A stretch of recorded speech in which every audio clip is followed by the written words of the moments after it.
What are your predictions for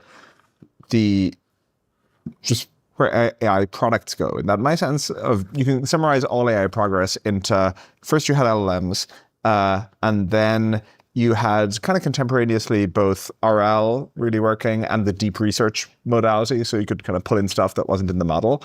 And the differences between the various AI labs are smaller than just the temporal differences, where they're all much further ahead than anyone was 24 months ago or something like that. Yeah. So just what does 26, what does 27 have in store for us as users of AI products? What are you excited for?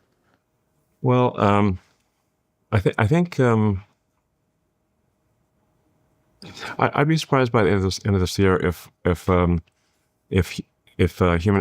digital human emulation has not been solved. I guess that's what we mean by like the sort of macro hard project is can you do anything that a human with access to a computer could do? Like in the limit, that's the best you can do before you have a physical Optimus. Mm-hmm. The best you can do is a digital Optimus. So you can move electrons until you can amplify the productivity of humans. But that's the most you can do until you have physical robots. That will superset everything. Is if you can fully emulate humans. This is the remote worker kind of idea, where you'll have a very talented remote worker. You can simply say in the limit. Like physics has great tools for thinking. So you say in the limit, what is the most that AI can do before you have robots? And it's anything that involves moving electrons or amplifying the productivity of humans. So digital human emulator, yes, is in the limit. A human at a computer is the most that AI can do in terms of doing useful things before you have a physical robot. Once you have physical robots, then you can then you essentially have unlimited capability. Physical robots, I call Optimus the infinite money glitch because you can use them to make more Optimuses. Yeah, you say like humanoid robots will improve as will basically be three exponentials. Three things that are growing exponentially multiplied by each other, yes, recursively. So you're going to have you have exponential increase in digital intelligence, exponential increase in the chip capability, the AI chip capability, and exponential increase in the electromechanical dexterity. The usefulness of the robot is roughly those three things multiplied by each other. But then the robot can start making the robots. So you have a recursive multiplicative exponential. This is a supernova. And do land prices not factor into the math there, where like labor is one of the 4 factors of production, but not the others? And so like if ultimately you're limited by copper or, pick your input, just it's not quite an infinite money glitch because... Well, infinity is big. So yeah. No, not infinite, but let's just say you could, do many orders of magnitude of Earth's kind of current economy, like a million. Yeah. So it's this way. So if you, just to get to that's why I think just to get to a millionth of harnessing a millionth of the sun's energy would be roughly, give or take an order of magnitude, 100,000 times bigger than Earth's entire economy today. Mm-hmm. And you're only at 1/millionth of the sun. Give or take an order of magnitude. Before we went to Optimus, I have a lot of questions on that, but... Every time I say order of magnitude, I'm saying... Yeah, you think 10 drinks. Take a shot every time I say that too often. 10 the next time, 100 the after that. Yeah, well, order of magnitude more wasted. I do have one more question about XAI. This strategy of building a digital... or remote worker, co-worker replacement... Yeah, which everyone's going to do, by the way, not just us. So what is XAI's plan to win? You expect me to tell you on a podcast? Yeah. Spill all the beans. Have another Guinness. It's a good system. People sing like a canary. All the secrets. Just okay, but in a non-secret spilling way, what's the plan? What a hack. Well, when you put it that way, I think the way that Tesla solved self-driving is the way to do it. So I'm pretty sure that's the way. Unrelated question. How did Tesla solve self-drive? Yeah. It sounds like you're talking about data, like with Tesla self-driving because of the. I mean, we're gonna try data and we're gonna try algorithms. But isn't that what all the other labs are trying? Like what's? And if those don't work, I'm not sure what will. We've tried data. We've tried algorithms. I'm all out of ideas. Yeah, we've run out of. No, we don't know what to do. I'm pretty sure I know the path, and it's just a question of how quickly we go down that path. Because it's pretty much the Tesla path. I mean, have you tried self-driving, Tesla self-driving lately? Not the most recent version, but Okay, the car is like, it just increasingly feels sentient. Like it feels like a living creature. And that'll only get more so. I'm actually thinking like we probably shouldn't put too much intelligence into the car because it might get bored and start roaming the streets. I mean, imagine you're stuck in a car and that's all you could do. You don't put Einstein in a car. It's like, why am I stuck in a car? So there's actually probably a limit to how much intelligence you put in a car to not have the intelligence be bored. What's xAI's plan to stay on the compute ramp of that all the labs are doing right now? The labs are on track to spend over like $50 to $100 billion. You mean the corporations? Sorry, yeah. Corporations. The labs are at universities and they're moving like a snail. They're not spending a $50 million. You mean the revenue maximizing corporations? That's right. But the revenue maximizing corporations that call themselves labs are making like 20 to 10 billion, depending. Like OpenAI is making 20B revenue. Anthropic's like 10B. Close to a maximum profit AI. xAI is reportedly at like 1B. Like, what's the plan to get to their compute level, get to their revenue level, and stay there as things get scaling? Yeah. So as soon as you unlock digital human, you basically have access to trillions of dollars of revenue. In fact, you can really think of it like the most valuable companies currently by market cap. Their output is digital. NVIDIA's output is FTPing files to Taiwan. It's digital. Right. Now, those are very, very difficult to... high value files. They're the only ones that can make files that good. But that is literally their output. They FTP files to Taiwan. Do they FTP them? I believe so. I believe that is the SFTP. file transfer protocol. I believe is but I could be wrong. But either way, it's a bit stream going to Taiwan. Yeah. Apple doesn't make phones. They send files to China. Microsoft doesn't manufacture anything. Even for Xbox, that's outsourced. Their output is digital. Meta's output is digital. Google's output is digital. So if you have a human emulator, you can basically create one of the most valuable companies in the world overnight, and you would have access to trillions of dollars of revenue. It's not like a small amount. Okay, I see. You're saying basically like revenue figures today are just like so like they're all rounding errors compared to the actual TAM. So just like focus on the TAM and how to get there. I mean, if you take something as simple as, say, customer service, if you have to integrate with the APIs of existing corporations, many of which don't even have an API, so you've got to make one, and you've got to wade through legacy software, that's extremely slow.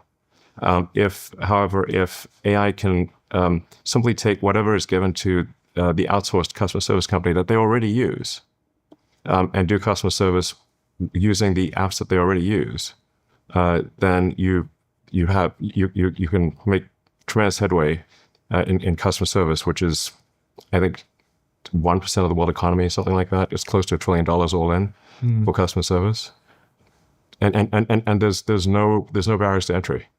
You can just immediately say, well, we'll outsource it for a fraction of the cost, and there's no integration needed. You can imagine some kind of categorization of intelligence tasks where there is breadth, where customer service is done by very many people, but many people can do it. And then there's difficulty where, there's a best-in-class turbine engine. Like presumably there's a 10% more fuel-efficient turbine engine that could be imagined by an intelligence, but we just haven't found it yet. Or, GLP-1s are just, a few bytes of data.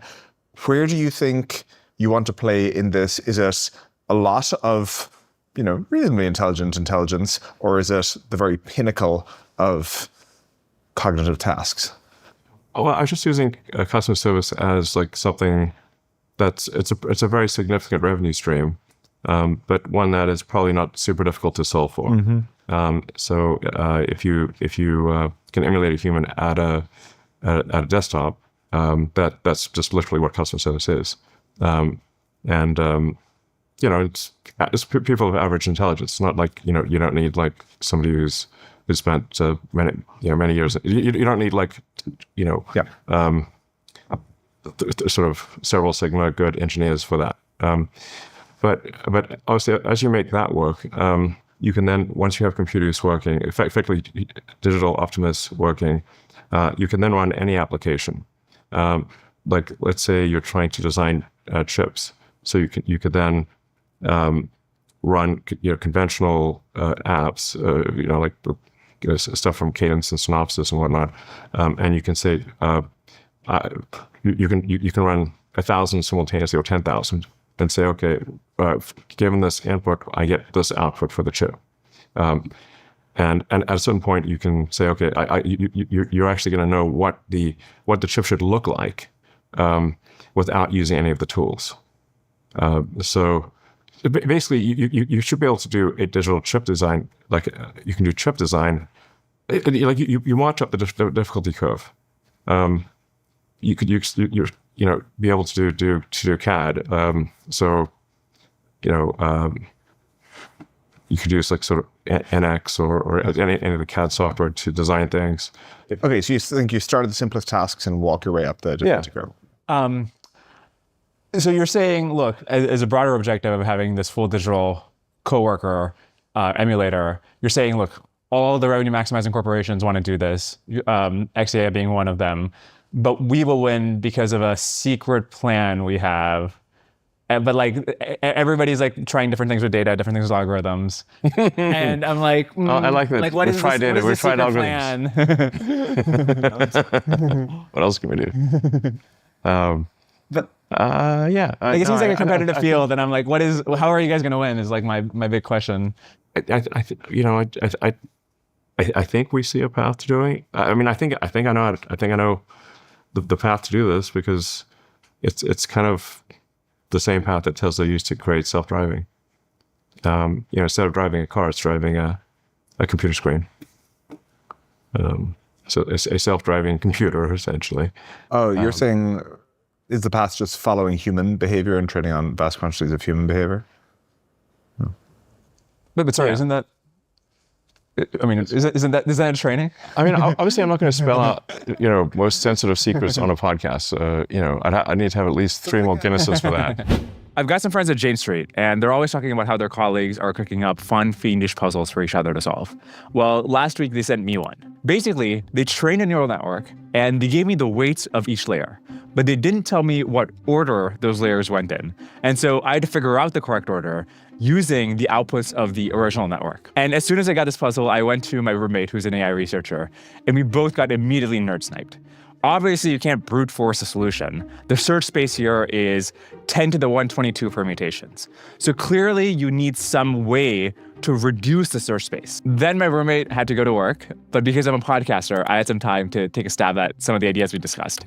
And with a combination of simulated annealing and greedy search, I think I got pretty close. I think I'm actually just a couple of swaps and shifts away from the correct solution. But what makes this puzzle really tricky is that there's no obvious way to escape from a local minimum. I'm afraid that this is as far as vibe coding is going to get me, but maybe you can do better. Check out the puzzle at janestreet.com/Dwarkesh. All right, back to Elon. What will XAI's business be like? Is it going to be consumer, enterprise? What's the mix of those things going to be? Is it just going to be similar to other labs where you have this You're saying labs. Makes sense. Corporations. Corporations. PSYOP goes deep, Elon. Revenue maximizing corporations, to be clear. Those GPUs don't pay for themselves. Exactly. But yeah, what's the business model? What are the revenue streams in a few years' time? I think things are going to change very rapidly. Like, I'm stating the obvious here. I call AI the supersonic tsunami. I love alliteration. So really, what's going to happen is, especially when you have humanoid robots at scale, is that they will just they'll make products and provide services far more efficiently than human corporations. So amplifying the productivity of human corporations is simply a short-term thing. So you're expecting fully digital corporations rather than like SpaceX becomes part AI and so, or like, I think there'll be digital corporations, but some of this is going to sound kind of doomerish, okay? But I'm just saying what I think will happen. It's not meant to be doomerish or anything else. Just like this is what I think will happen. Is that pure AI corporations that are purely AI and robotics will vastly outperform any corporations that have people in the loop. So you can think of, say, like computer used to be a job that humans had. You would go and get a job as a computer where you would do calculations.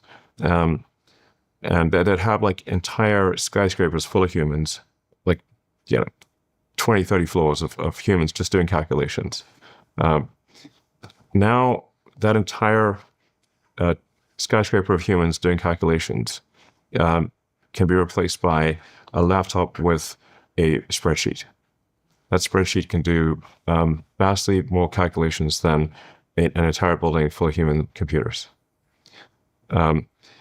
So you can think about, okay, well, what if only some of the cells in your spreadsheet were calculated by humans? Actually, that would be much worse than if all of the cells in your spreadsheet were calculated by the computer. And so really what will happen is the pure AI, pure robotics corporations or collectives will far outperform any corporations that have humans in the loop. And this will happen very quickly. Speaking of closing the loop, sorry, Optimus.